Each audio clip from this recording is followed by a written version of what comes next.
公公请。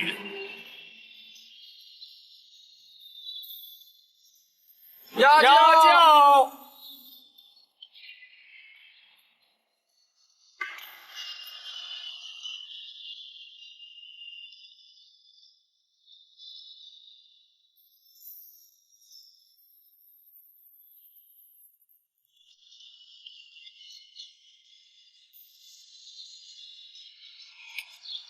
站住！来者何人？咱家是后宫的郭总管，他们是后宫的卫队，你难道看不出来？请稍后，等待通报。岂有此理！咱家是奉圣旨而来，岂能在这里等什么通告？郭总管，久违了。展会。 展会，郭总管奉旨而来，怎可怠慢？是，郭公公，请。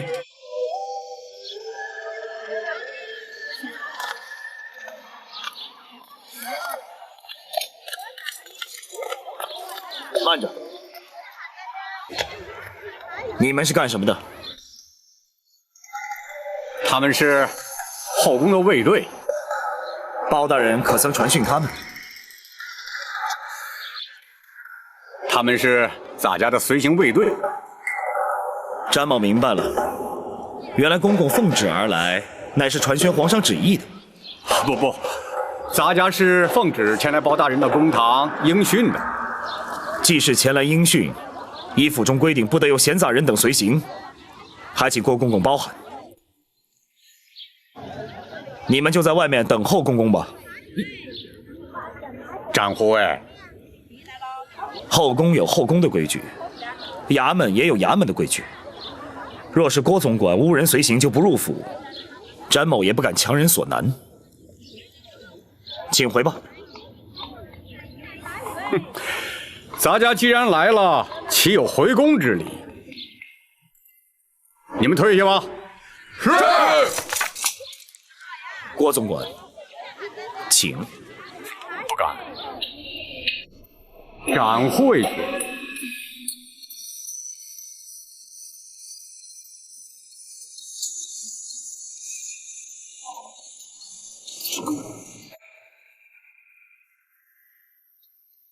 郭公公亲临开封府，协助本府审案，在此谢过。好说，包大人既然用得着咱家，咱家怎能不来啊？只是。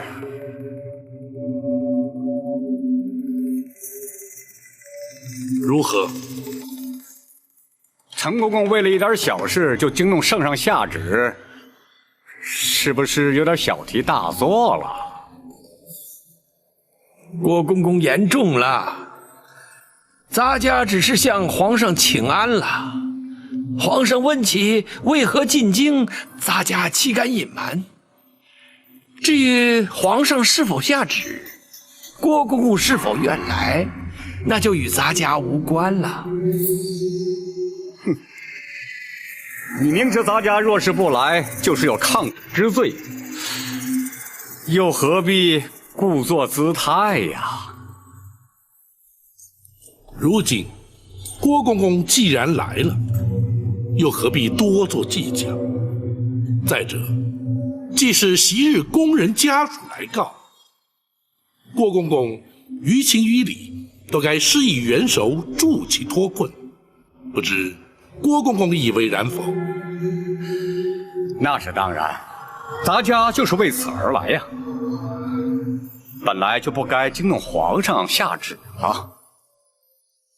那好，公孙先生，学生在。相关事政可曾齐备？回大人，都已经准备好了。 就待大人升堂了。且慢，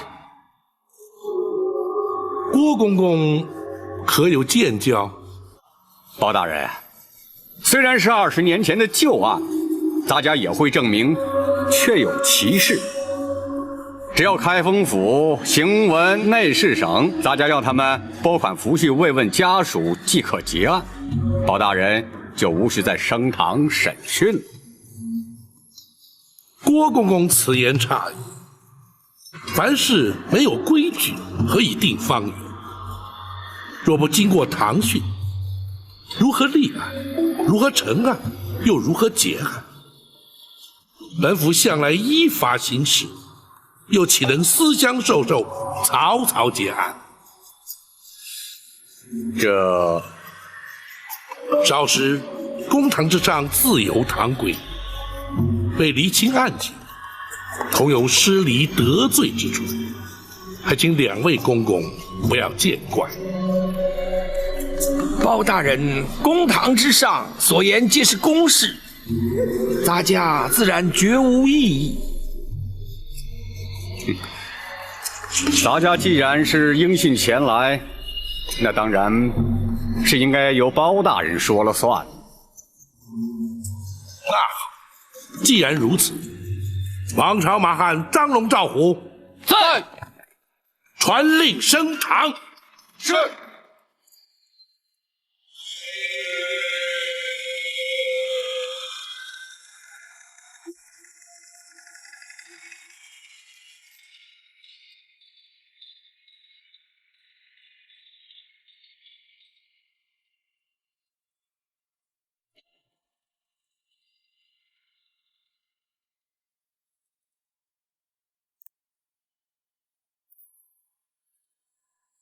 本府今日审理的，乃是20多年前宫中一桩旧案。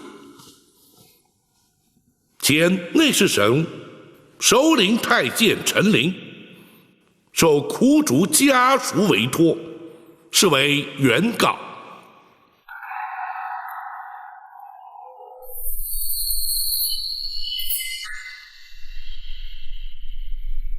后宫太监总管郭槐列为被告。包大人，咱家是前来应讯作证的，这如今却怎么成了被告？苦主寇珠当年身亡之时，任金华宫承御之职，当时你乃是金华宫总管，自当列为被告。包大人，原告未必有理，被告未必有罪，你又何必担心？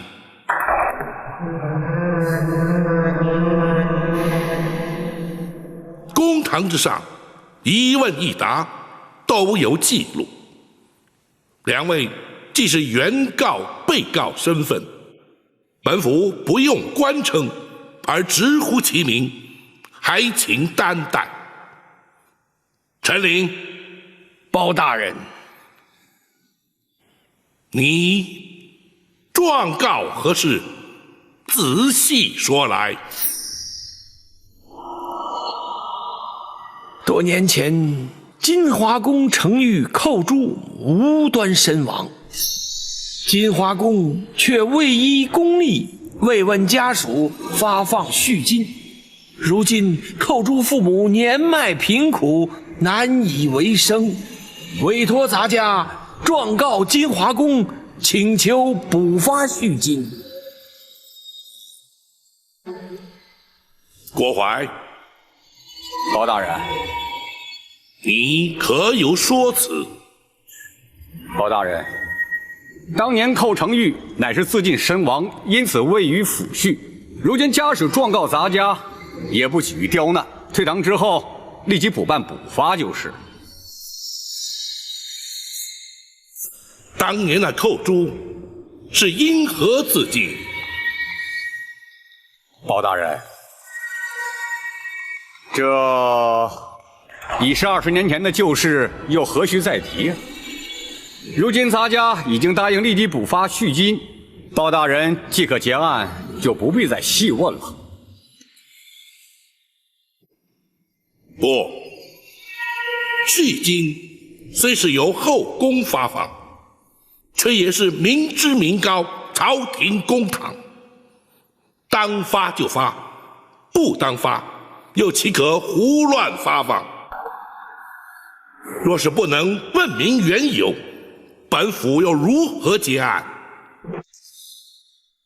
包大人啊，郭槐，那寇珠究竟是什么原因自尽身亡？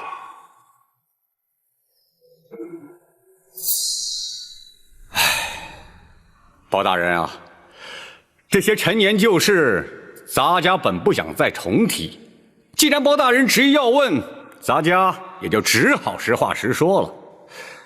当年寇珠不耐宫中寂寞，思念家人，竟然逃出宫去，却被抓了回来。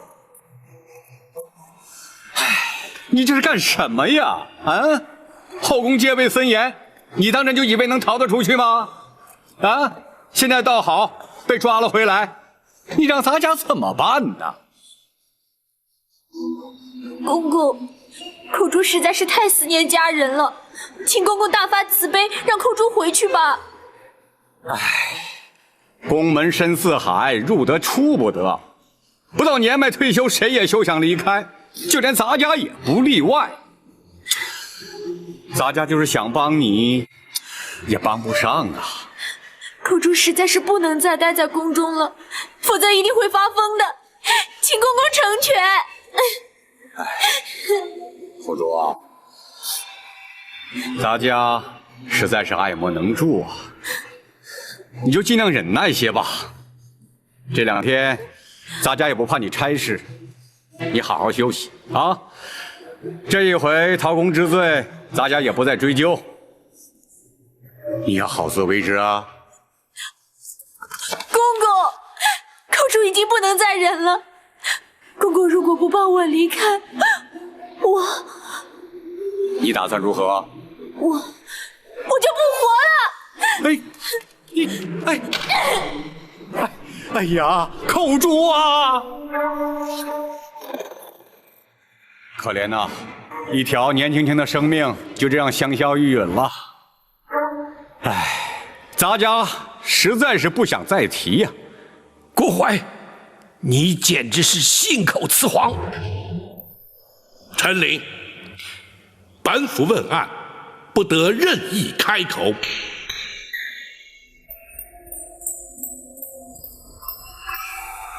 郭槐，倘若你所言属实，为何本府派人遍查当年进宫门卫日志，却并无寇珠潜逃出宫被捕纠办的记载？包大人查了门卫日志，本府审案之前当然要查。回本府问话。当时咱家唯恐坏了金华宫的声誉，刘妃娘娘，也就是当今太后，一向最重宫誉，咱家是怕被责罚，所以要求门卫隐瞒不报。是吗？倘若包大人因此而追究咱家失职，咱家坦诚不讳，只是该由内侍省惩处，这开封府似乎就无权干涉吧。不错，本府的确无权干涉。然而，那寇珠身亡之后，遗骸却必须送出宫去，交开封府验尸定验。本府直司开封府府尹，恰恰有权干涉。公孙先生。是。历年来，开封府文书案卷均有归档移交。经查，金华宫程昱寇珠，乃是因为头骨遭撞击破裂，流血致死。那的确是他自己撞的。郭槐，目前并无人认为寇珠是他杀，你又何必急于解释？是咱家多言了，包大人勿怪。公孙先生说下去。是。验尸单上明白记载，尸身尚有多处外伤，疑似遭皮鞭抽击所致。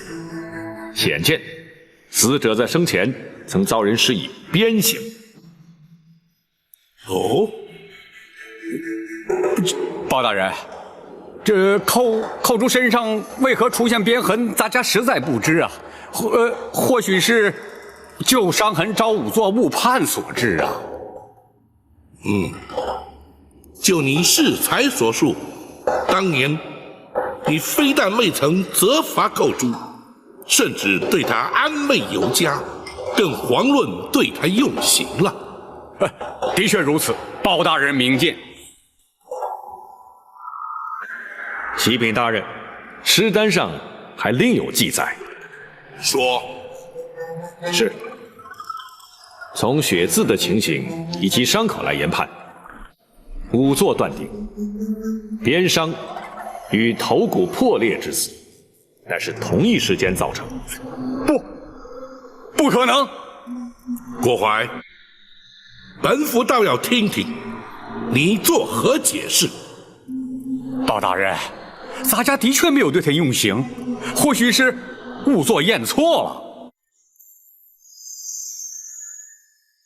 你或许不知官府中的规矩，本府不妨告知于你：仵作验尸程序周密，除仵作本人，还需有相关衙差从旁见证，签押为凭。入殓之前，更有他人复验，一切无误之后，方可结案。其所以如此繁复，原因无他，只因人命关天。你说仵作验错，本府却可断言，在经济重镇的开封府，几乎全无可能。包大人，适才，你为何要言谎？你为何要对寇珠施以酷刑？他可是受刑不过，宁可求死。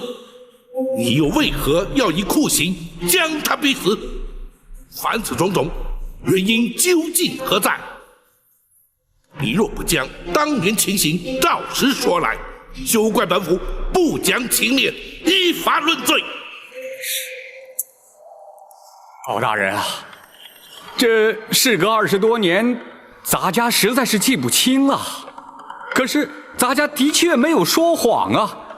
当年寇珠是因思念家人，潜逃出宫，咱家何必对他用刑，更何必逼他自尽呢？哼，那寇珠究竟是自尽，亦或是遭人杀害，尚未可知。你如何证明寇珠是思念家人而宁可自尽？包大人若是如此说，那么咱家也想反问包大人，如何证明寇珠他不是思念家人呢？很简单，当年那寇珠入宫之前，根本是个孤儿，何来家人思念？哼！本府诈称寇珠家属为抚恤赔偿上告而将你引来。本府真正要审要查的是，你为何要对他严刑逼供，置他于死？你竟然设计咱家！咱家立即回宫，请太后娘娘做主。站住！今日你来得去，去不得。包大人，难道你想把咱家强行扣住？即便如此，又有何不可？哼！包大人，你可别忘了，咱家可是后宫的总管，要动咱家，你得先问问太后娘娘。郭槐，若你以为搬出太后就可让本府却步，那就大错而特错。如今你乃是本府审理侦办的杀人凶犯，本府依法将你扣押，便是在皇上面前，本府也毫不退缩。你还想心存侥幸不成？包拯，你来人呐！在。将那嫌犯郭怀押入大牢，严加看管，听候本府再审。是。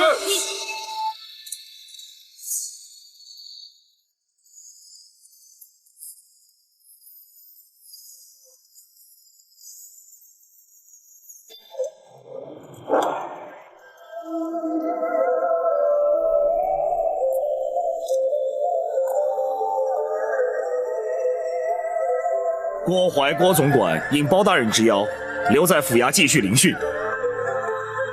你们可以先回去了。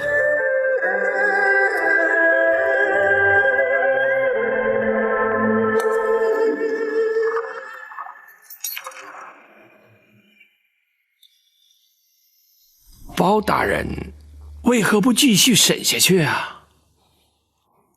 郭淮在应答之间，显然是有备而来。关于寇珠自尽身亡一事，更是早已设下说辞，可见此人刁钻沉稳，兼而有之。若是逼问狸猫换太子一案，必定无功而返。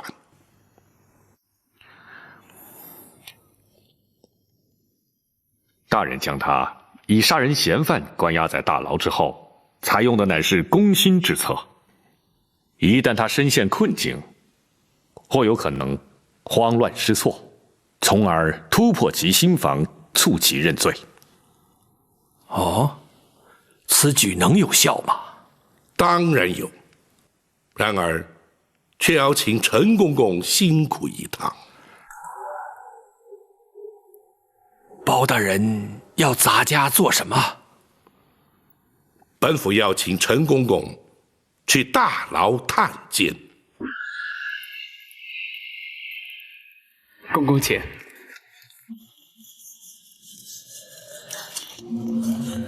嫌犯就关在这儿。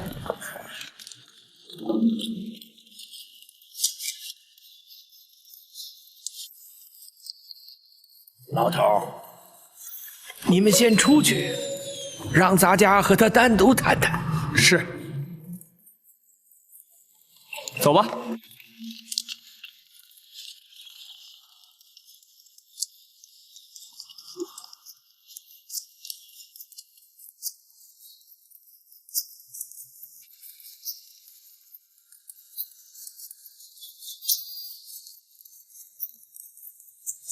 郭淮，你没想到也会有今天吧？哼，你不要得意的太早，迟早保证他得放我出去，到时候你再看看，到那时是谁在得意。可惜你恐怕是出不去了。你凭什么说我出不去啊？凭你是害死寇珠的凶手。寇珠分明是撞柱自尽，谁能证明我是凶手啊？如果你不把他自尽的真正原因说出来，谁又会相信你？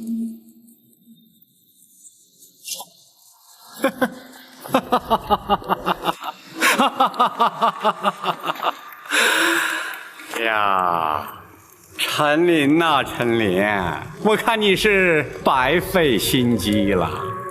此话怎讲？你在皇上的面前编造谎言，把我骗了。包大人又煞有介事的升堂审问，这目的不就是想变着法的把话从我口里套出来吗？哼！你想我会开口吗？啊？从你口中套出什么话来？哼！彼此心照不宣，你又何必佯装不知啊？好，既然如此，我们就把话说明白。当年狸猫换太子，逼死寇珠，诬陷李贵妃的来龙去脉，点点滴滴，包大人都已查明。你若不据实供认，包大人是不会放你出去的。只要我矢口否认，他又能奈我如何呀？他既然知道当年的来龙去脉，就更该知道太后娘娘是绝不会让他为所欲为的。一旦太后插手向他要人，他敢不给吗？倘若在太后插手之前，包大人就把你作为害死寇珠的凶手予以处斩，又当如何？陈琳，看来你对包拯的了解还远不如我呀！一个公正廉明的包青天包大人，他岂会在无凭无据的情形之下将我处决啊？这就叫做君子可以妻之有方啊！我快！举头三尺有神明，天理昭彰，报应不爽。你的所作所为，终有一天会遭天谴。30年来，你扪心自问，可曾高枕无忧？午夜梦回之际，你难道能问心无愧？那些因你而惨死的冤魂，可是夜夜前来向你索命。引火自焚的那个冷宫总管秦凤，为李娘娘替死瞒过你验尸的于忠，还有那忠肝义胆舍身全意的寇珠，是无刻不在你脑海中出现。纵使你躲过杨氏的惩治，却难逃阴间的制裁。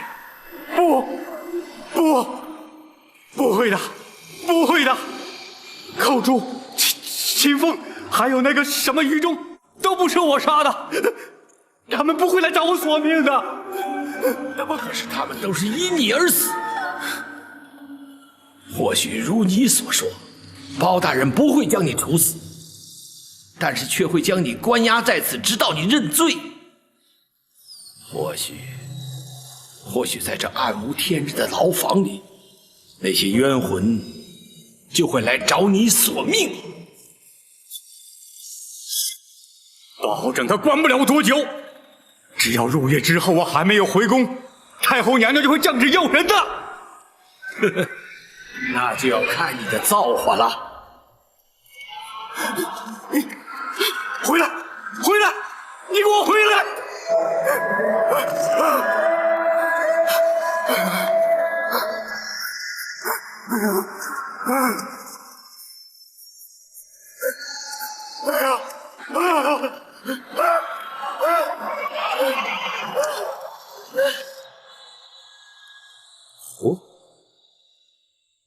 他竟然料到本府在无凭无据之下，不会将他处决。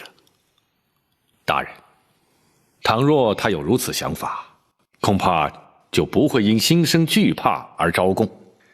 大人还需另觅他法才行啊。不过郭淮虽刁钻狡猾，却深信鬼神之说。咱家提及寇珠的冤魂会来向他索命，似乎他颇为在意。或许这正是治他之法。鬼魂之说，乃是愚夫迷信所致。那郭淮怎会相信若此啊？大人，举凡心胸坦荡、行为端正之人，纵使信那鬼神之说也无妨。诚如圣人所云：“敬鬼神而远之。”反之，若是心术不正、伤天害理之辈，自然就会心生畏惧了。包大人，郭淮所言，他入夜未返，刘太后便会降旨要人，这不得不防啊。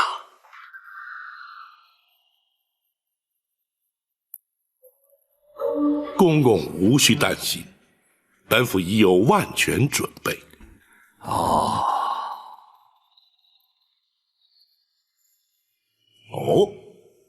包大人已经将郭淮关押在开封府大牢了。正是。好，以包大人断案之能，那郭淮，不招也难。回王爷，大人却担心不能顺利审讯。这却为何？入夜之后，郭淮若未回宫，太后将会降旨进府，要求放人。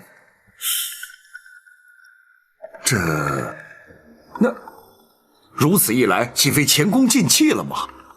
故而大人命展昭前来，请王爷务必亲往开封府走一趟。包大人要本王去？大人说，若要对抗太后遗旨，非八王爷亲临不可。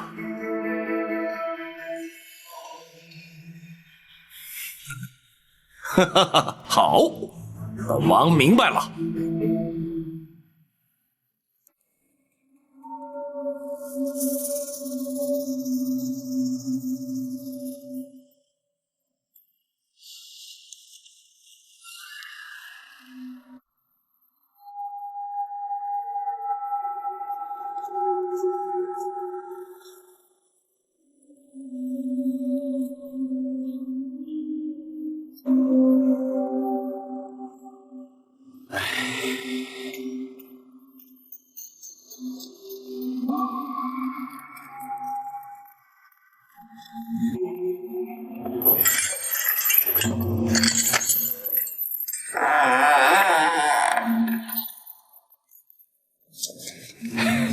够公公，请用点韭菜。哦，你们开封府大牢竟然会准备这么丰富的韭菜给犯人？不，这是小的特意准备孝敬公公您的。你为什么这么做呀？小的在这儿任职多年，一直没有机会升迁，小的相信公公您很快就会放出去的，还请公公多多提拔。那是啊，天黑以后，咱家自然会出去。哎，我说，现在是什么时辰了？天黑没多久。公公，请。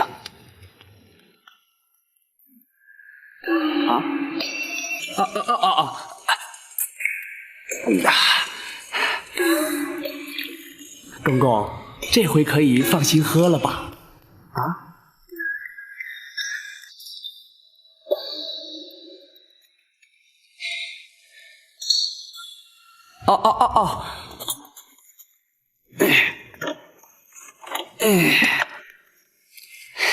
公公，好，咱家记得你了。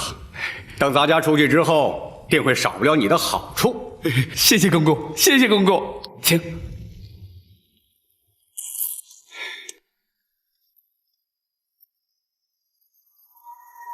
娘娘，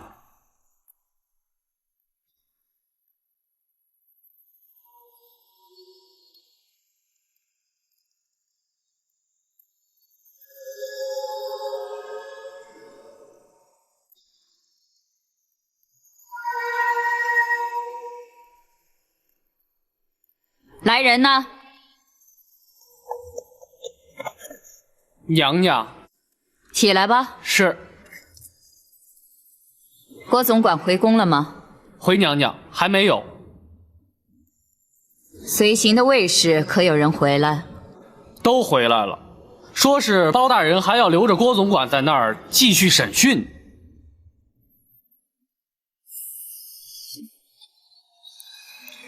这包拯他真敢！去开封府传哀家的懿旨，要他们立刻放人。遵旨。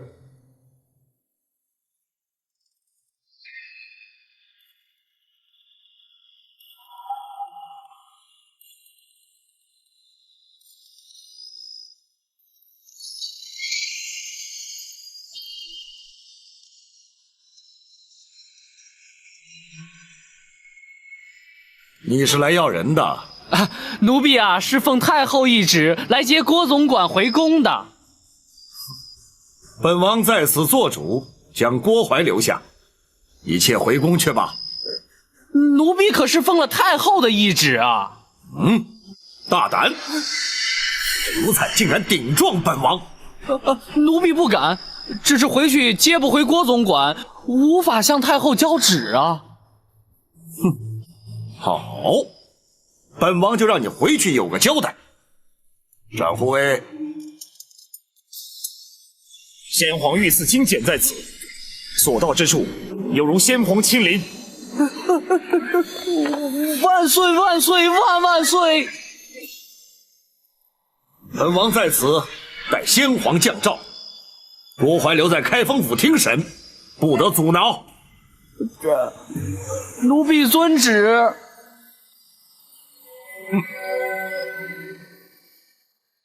若非王爷亲临，请出御赐金简，包拯只怕不得不将那郭槐释回。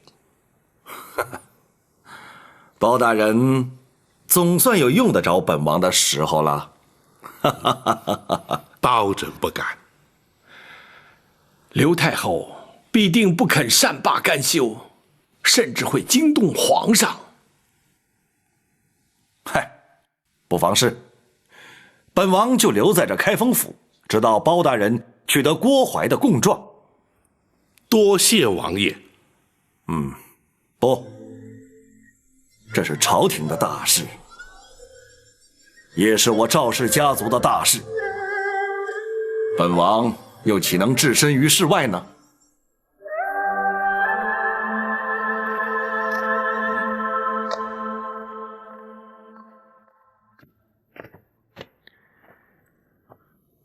启禀大人，学生已经全部安排妥当了。好，请王爷与陈公公在厅中稍坐，包拯这便去取那郭槐的供状。包大人打算？王爷，包大人打算夜审郭槐。哦，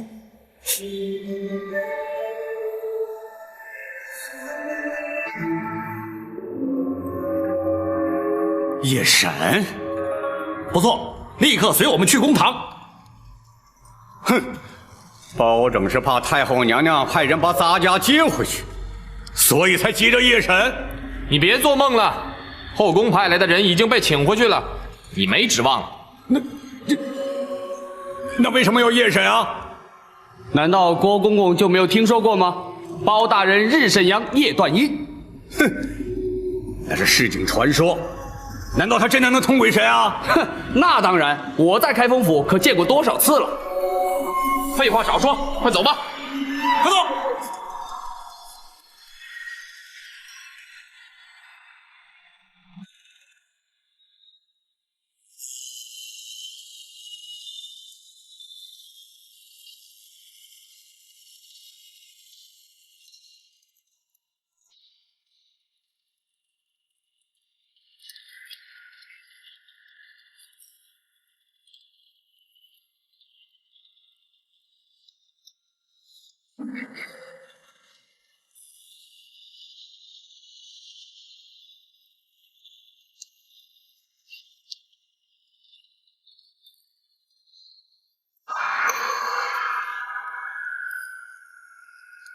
郭槐，20年前，你任金华宫总管之职，埋通产婆尤氏，以狸猫换取太子，大称玉成宫李贵妃产下妖孽，指使程昱寇诛，掐死太子，埋藏金水桥下，意图使刘贵妃之子入主东宫。凡此种种，你可承认？包大人，咱家根本不知道你说的是什么，我凭什么承认呢？住口！那寇珠良心未泯，不肯与你沆瀣一气，同流合污，暗中将太子送出宫去。你却对他施以酷刑，追问太子下落。寇珠熬刑不过，处处身亡，难道你也不知情？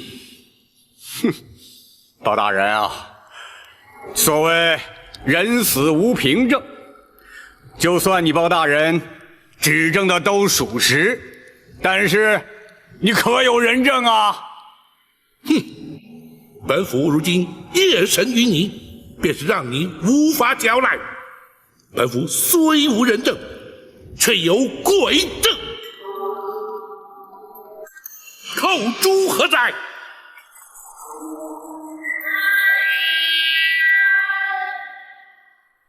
冤魂寇珠叩见包大人。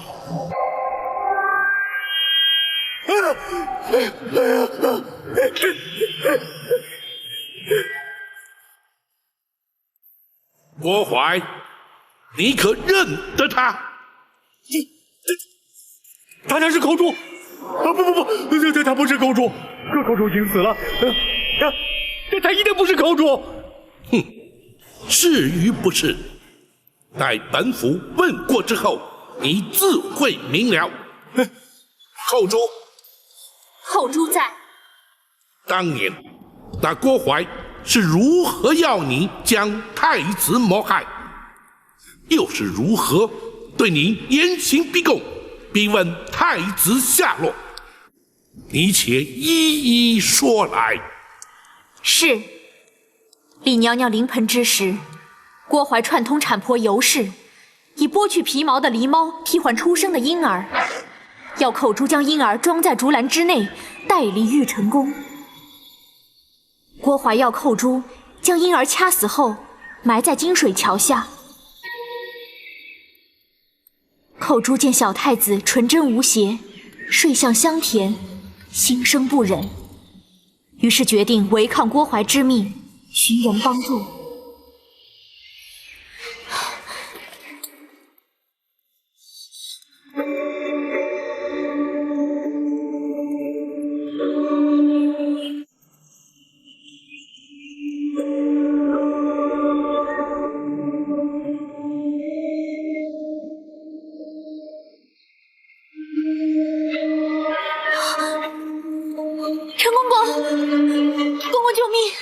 寇珠，当时你可是将小太子交与陈琳带出宫去？是。寇珠向郭槐谎称已听命将婴儿埋葬，郭槐没有怀疑，并未追究。郭槐，你可有话说？是，他一定是听陈琳说的，他才真的不是寇珠啊！陈琳香才来作为证据啊！你且继续听下去。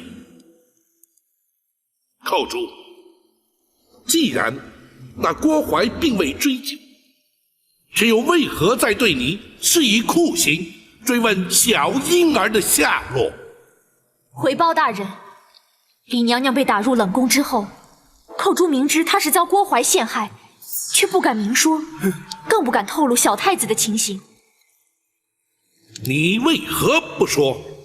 寇珠唯恐说出实情，小太子假死，会被郭槐发现。你说下去。寇珠只能偷入冷宫，对李娘娘言语安慰，谁知竟被郭槐得知。寇珠虽搪塞其词，郭槐却对小太子之事起了疑心。然后呢？郭槐逼问尸骸埋藏之处，寇珠只得胡乱指点。郭槐竟派人将金水桥下遍地挖掘，遍寻不着之后，便对寇珠严刑逼问。寇珠谎称慌乱之中记忆不清，郭槐不予置信，继续用刑。寇珠唯恐受刑不过，说出太子下落，只得撞柱身亡，以死明志，让他们误认寇珠所言事实。这件事情，你怎么会知道啊？你抽在我身上的鞭痕犹在，我撞柱身亡的血迹未干。你虽然派人刷洗金华宫的殿柱，却洗不尽你心中的梦魇。如今，寇珠要借包大人夜审阴司之变，向你索命，以解我20多年的心头之恨。郭淮，还我命来！别过来！别过来啊！还我命来！郭淮，包大人啊，你寇珠，阴阳没入，人鬼殊途，你不可接近生人。包大人，寇珠要将郭淮带到阴间，交由阎王处置。不，那郭淮既在人世，就该由阳间的律法制裁。郭淮，包大人，你先不让他过来呀！啊！制裁寇珠所言，你可认罪？认，我承认啊，可那些事情都是刘娘娘的主意啊。是否如此？本府自会追查。既然你已认罪，公孙先生，学生在，让他画押。是。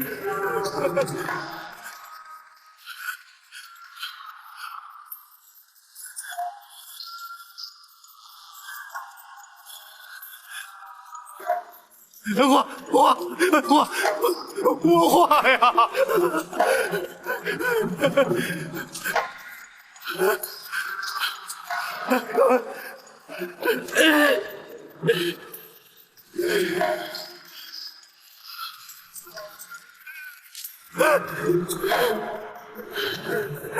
来人呐！在，将郭淮还押大牢，听候宣判。是。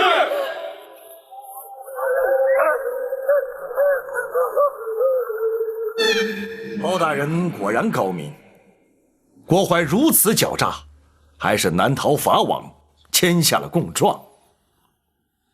惭愧，包拯向来不信鬼神之说，如今却要假借鬼神之名，让那郭淮认罪伏法。那是郭淮咎由自取，若不是他多行不义，又怎么会疑心生暗鬼呢？陈公公所言极是，倘若他光明磊落，毫不心虚，便是扣珠鬼魂当真出现，也全然无惧，又岂在乎装神弄鬼呀？那名假扮寇珠的女子，她来自何处？又怎会让郭淮如此深信不疑呢？那全仗着公孙先生巧妙安排。回王爷，学生是由京城幽人戏子中挑选一名颜貌体态与寇珠较为相似之女子，再根据当年仵作验尸单所描述的，为她稍作易容装扮，并以假血涂面。那又怎么能让那郭淮认不出来呢？学生事先安排，命牢头送酒菜给郭淮。大人夜审之时，郭淮已有5分酒意。同时，学生并令牢头宣称，大人有日审阳、夜断阴之能，再加上公堂之上昏暗不明，那郭淮心中忐忑之际，自是无法辨认。话虽如此，一旦言语交锋，旧事重提，那女子又如何应付？王爷，那就非奴婢不可了。哦，你也参与其中？奴婢将当年寇珠所言一一转述给那女子，并提示寇珠的言谈举止，让那女子学习。郭淮又岂能分辨呢？若不如此，郭淮不会轻易落入圈套。他万万没有想到，后珠在受刑自尽之前，会与陈公公通过信息。如今有了郭槐的供证，咱们就立刻进宫面圣吧。王爷不急着进宫，倘若包拯所料不差，皇上应该很快就会主动宣召。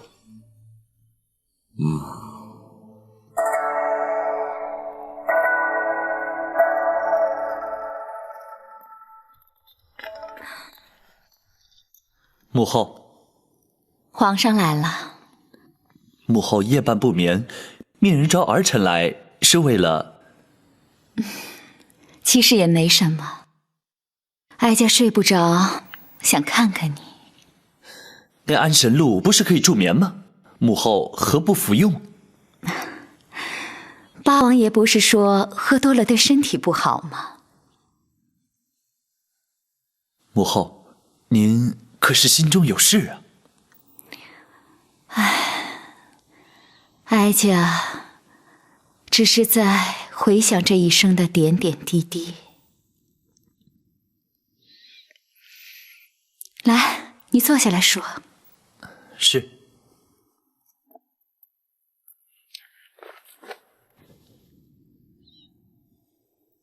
哀家14岁，以才女之名被选进宫来，和后宫所有被选来的女子一样，过着宫墙内与世隔绝的日子。直到被先皇宠幸，身为贵妃，才见到了天日。后宫佳丽3000，其实却耽误了多少女子的青春啊！不仅如此，在后宫争宠是时有所闻的事，彼此勾心斗角，貌合神离。只有一个人和哀家情同姐妹，相互扶持，可是他却被打入了冷宫。母后说的可是那位葬身火窟的李贵妃？你知道她？她就是幼年时儿臣误闯冷宫遇见的那位。母后还记得她给儿臣的玉佩吗？记得。母后，她究竟是为什么被先皇打入冷宫的呢？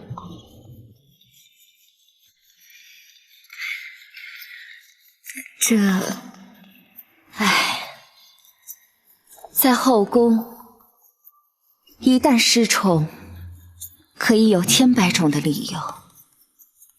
母后说的不错，所以儿臣才要郭槐废除冷宫，重修宫院。无论如何，母后要比他幸运的多了。不错，陈皇后去世之后，母以子贵，哀家被先皇立为皇后。可是太子却在6岁那年不幸染病身亡。母后不要难过，母后虽经丧子之痛，可是还有儿臣孝敬。如今贵为大宋朝的皇太后，那些不愉快的日子是不会再来了。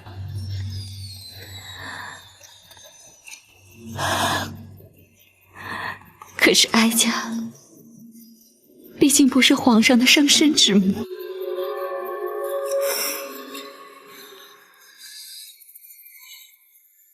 哀家最担心的是，倘若有一天，哀家与嫡娘娘之间有了无法化解的冲突，皇上会如何？母后，那是不可能的。哀家只是打个比方，如果真有那么一天，皇上会如何？如果真有那么一天，儿臣必定会痛苦万分，左右为难。生育养育实在难分轻重。不，儿臣不会让这样的事发生。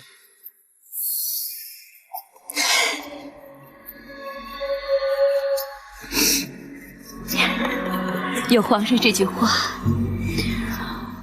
哀家心里也就舒坦多了，至少不会一个人在这儿胡思乱想。郭槐为什么不在宫中伺候母后？不提也罢。怎么？他还在开封府接受包大人的审讯呢。哦，包拯怎么会留他到半夜？可曾派人去询问？没有用的，连哀家下旨要开封府放人，都被打了回来。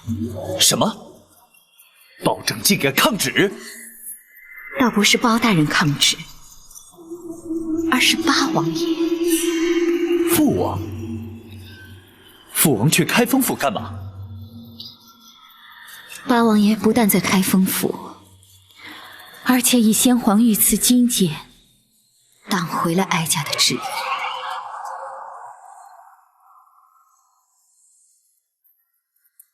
皇上派人前来下旨，要大人连夜进宫。果不其然。展辉，皇上只宣包大人一人进宫。回王爷，正是。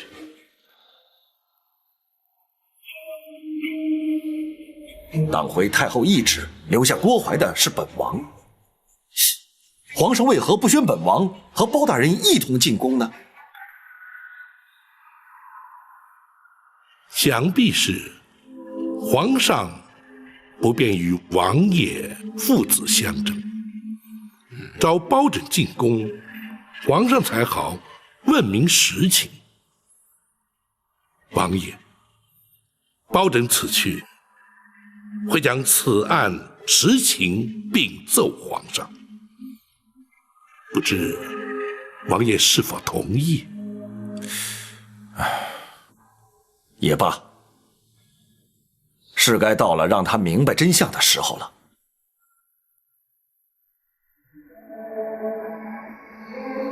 好吧，本王立刻回府，若有需要，本王立刻进宫。多谢王爷。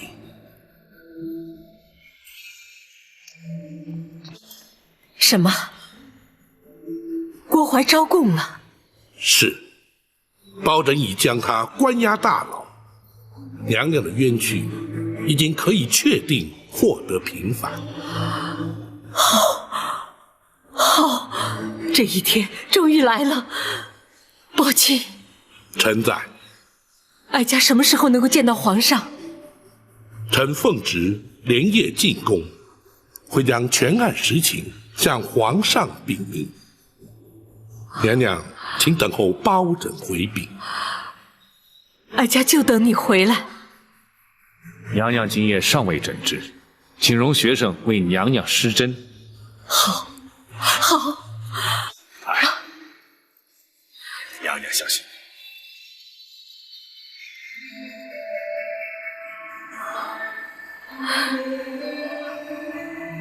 哀家真希望眼睛能够立刻复明，亲眼看见皇上。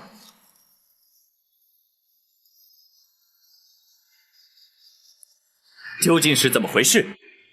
郭槐去开封府只是作证，你为何不让他回宫？回皇上，郭槐涉及一桩重大阴谋，犯下重大刑案，臣乃是依法关押。哼，岂有此理！无论他犯下何等重罪，太后遗旨既已下达开封府，你怎敢抗旨不遵，拒不放人？甚至还要父王请出先皇的御赐金简。皇上可知，八王爷从不干涉朝政，亦不曾插手任何案件。先皇御赐金简，更从未请出动用。朕当然知道，能让八王爷请出御赐金简，绝非一般刑案。更何况，此案还与八王爷自身有关。什么？与父王有关？郭槐所涉之案，关乎后宫争斗、皇室密信，故而八王爷必须出面，保证不敢放人。竟有此事！郭槐供状在此，请皇上御览。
娘娘觉得如何？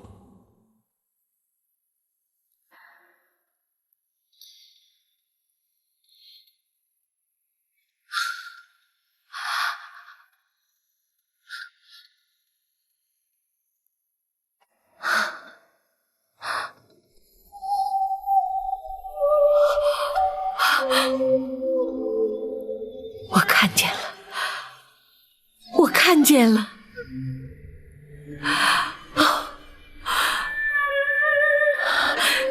想必你就是公孙先生。薛仁正是公孙策。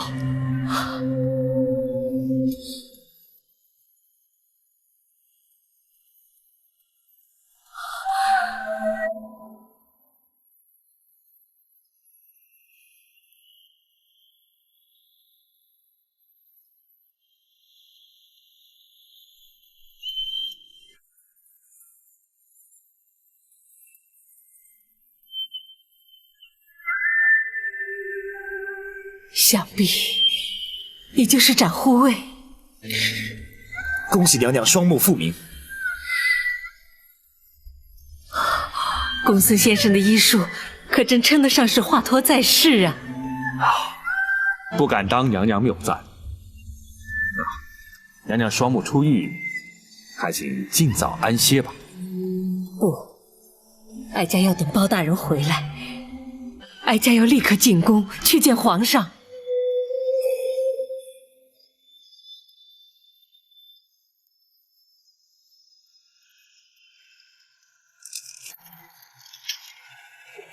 包拯，这供状之上所言可是真的？回皇上，千真万确。那郭槐所作所为，正与太后有关。臣敢请皇上屏退左右。你们都退下。遵旨。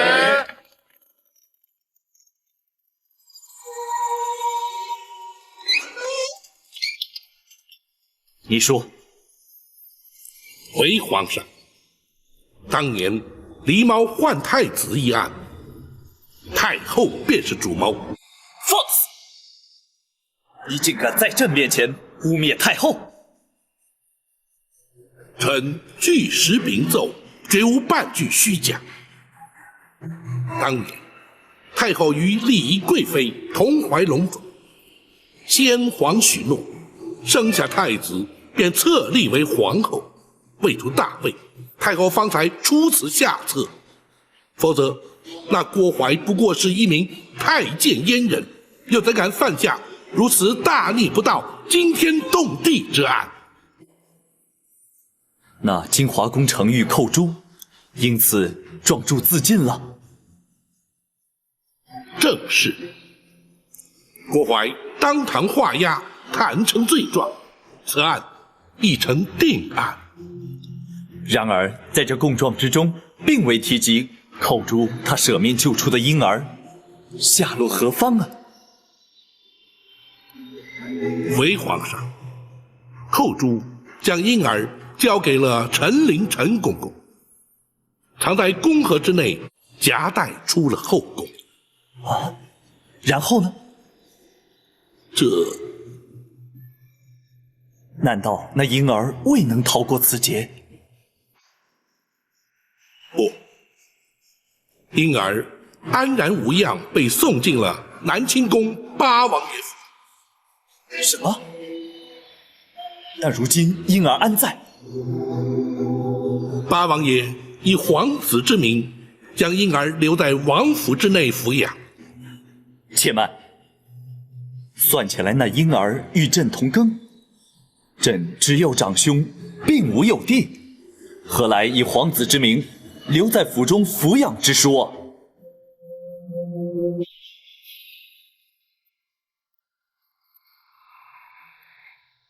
臣斗胆，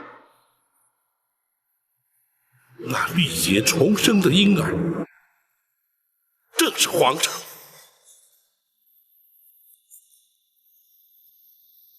你说什么？当年八王妃狄娘娘也同时有孕在身，却不幸早产夭亡，而且未及呈报。八王爷深知此案兹事体大，为掩人耳目，才假称皇上是狄娘娘所生。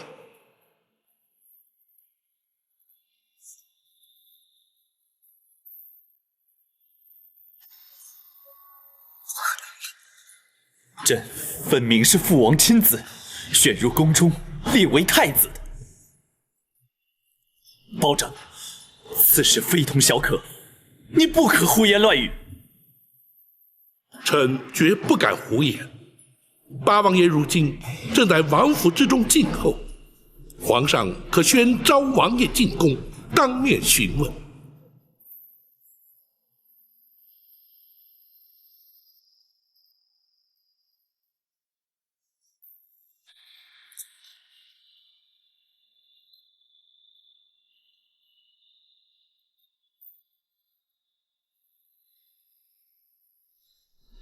如此说来，朕幼年之时在冷宫遇见的那位娘娘，竟然是朕的生母。正是玉成宫丽仪贵妃。她是在冷宫失火之时葬身火窟的。不，是先皇下旨赐死。她已被打入冷宫，为何还要将她赐死？当年娘娘与皇上巧遇之后，八王爷命陈琳将皇上身世告知娘娘。自此，娘娘夜夜焚香，为皇上祈福。谁知却被郭槐得知，而刘太后更借此向先皇诬告。诬告什么？诬告李贵妃以邪术诅咒先皇，先皇大为震怒，于是下旨赐死。啊，你是说她是因太后而死？皇上，刘娘娘是为了斩草除根，永绝后患。然而，吉人自有天相，李娘娘必死，而却未死。此话怎讲？陈琳奉旨赐死，不忍执行，太监于忠舍命权中，自请替死。冷宫总管秦凤自焚灭迹，瞒过郭槐，娘娘方得死里逃生，远离京城。她如今人在何处？皇上可还记得包拯那位失散多年的远房表亲？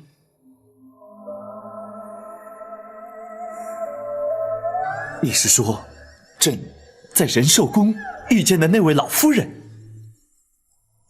皇上，那位双目失明的老夫人，正是当年的丽仪贵妃，皇上的生身之母。那失明双目，就是因为思念皇上，终日以泪洗面而活活哭下。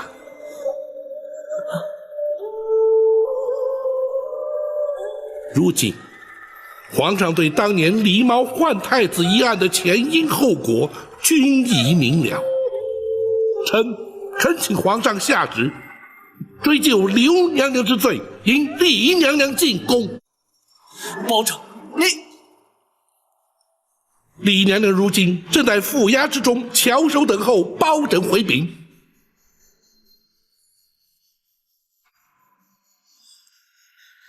你让朕再想一想。皇上可是不信包拯之言？朕不是不信，只是太后对朕有20年的养育之情。皇上此言差矣。刘娘娘虽对皇上有多年养育之情，李娘娘却对皇上有10夜怀胎之恩。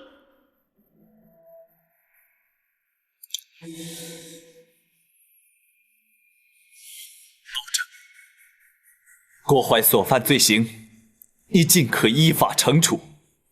我皇家之事，你就不要再插手管了。皇上念养母之恩情，而置生母于不顾，传之天下，岂不让黎民百姓斥为不孝？包拯天威人臣，又岂能不闻不问？住口！包拯，你不过是小小的开封府尹，是谁给你如此大的权限？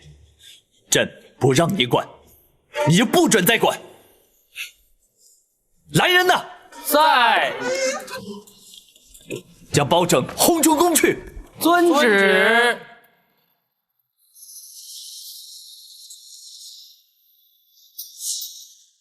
皇上将你赶出宫来，包拯惭愧，未能劝谏皇上，立即迎李娘娘进宫。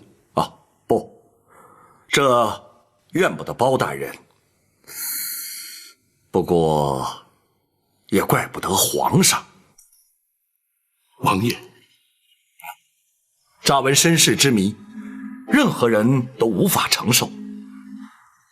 给皇上一点时间，他会想明白的。倘若皇上所想不如王爷预期，又当如何？届时，本王自会出面。如今却难在如何面对李娘娘了。谁也无法面对，只有包大人委屈担待